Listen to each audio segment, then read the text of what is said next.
ñu waxtaanee fédération sénégalaise bu football. sportif nga. ak juróom-ñaari daawoon naa football bi ma nekkee xale. kon gëj nga football Ibou Fall gëj nga dugg ci terrain. c'est que foo ma booleel ak sa waa ji. xam nga comme moom tey dafa daw jàng mais foo ma booleel ci terrain. Gabonais bi waaw Gabonais bi Gabonais bi dafa fayeeku.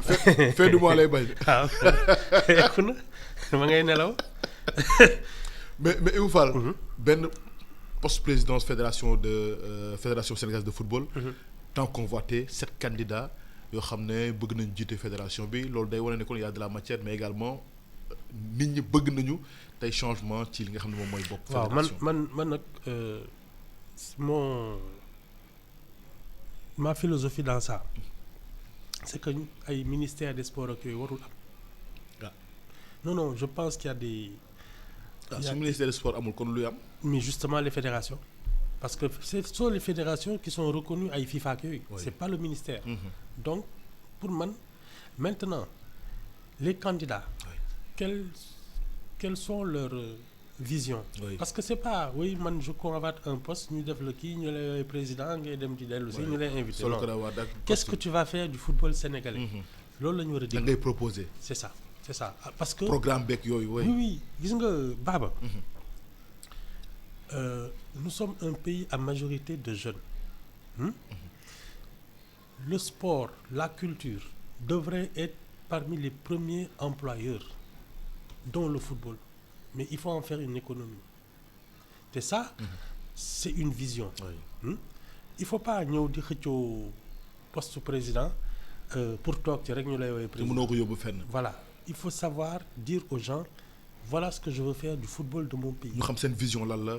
C'est un programme là, fa lañ bëgg yóbbu football bu Sénégal le sport de façon générale. C'est ça. Et le sport en général. Oui. Parce que ça peut nous rapporter de l'emploi, de la richesse, des devises. Parce que si tu as un bon football ici, tourisme bi day ñëw, mais tu vends aussi leur talent à l'étranger. Aujourd'hui, un grand club sénégalais aurait pu être à la Coupe du Monde des clubs. Léegi naa ay 12 milliards ngay gagné soo demee foofu. Imagine un peu ce que c'est. Non, c'est pas de la blague. L'économie du football. Ah oui, c'est ça. mais tey par rapport ak profil yi nga xam ne dégagé na ak ku ci nekk ñoom seen gis-gis lan nga jàpp ne tey moo war a nekk tey. xàmmeewuma ci kenn. ñëwoo loolu. non xàmmeewuma ci kenn. 7 profils yëpp dégagé xamewoo ci kenn. non dama xamul sax ñan lañu je vais m'y mettre mais de dëgg yàlla man xam nga xamewuma ci kenn xamuma sax ñan ñooy présenté. yaa mën yàpp doole nag. Non, mais bon, ça va m'intéresser quand même. Je vais voir et puis je vais écouter les propositions. Oui.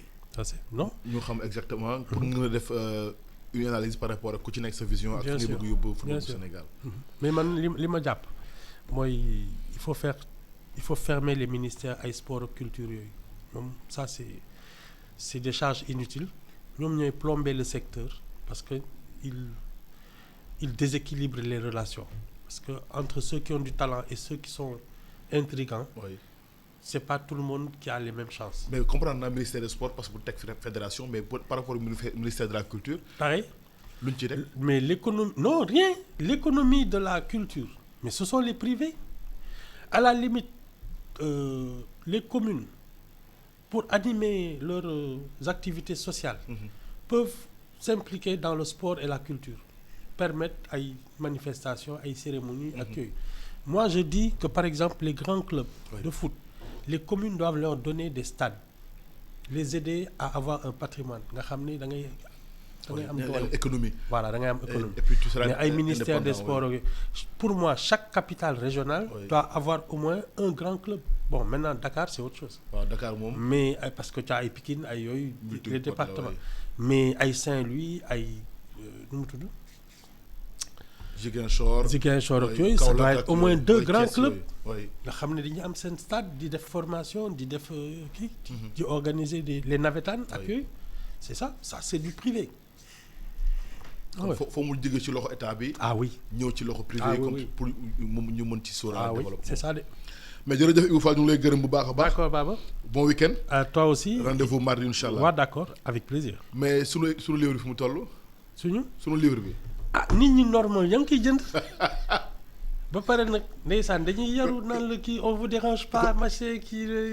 kon temps économie de Ibou Fall bi ngi dox mais ñi nga xam ne mënuñu lire mënuñu kii sax xam ne dañuy ut ay dictionnaire ak yooyu naan man lii kii li mu bind xaw ma ci dara ba pare soo paree nga mer énervé naan kii li mu bind dara baaxu ci. mais jërëjëf Ibou Fall di la gërëm bu baax a baax.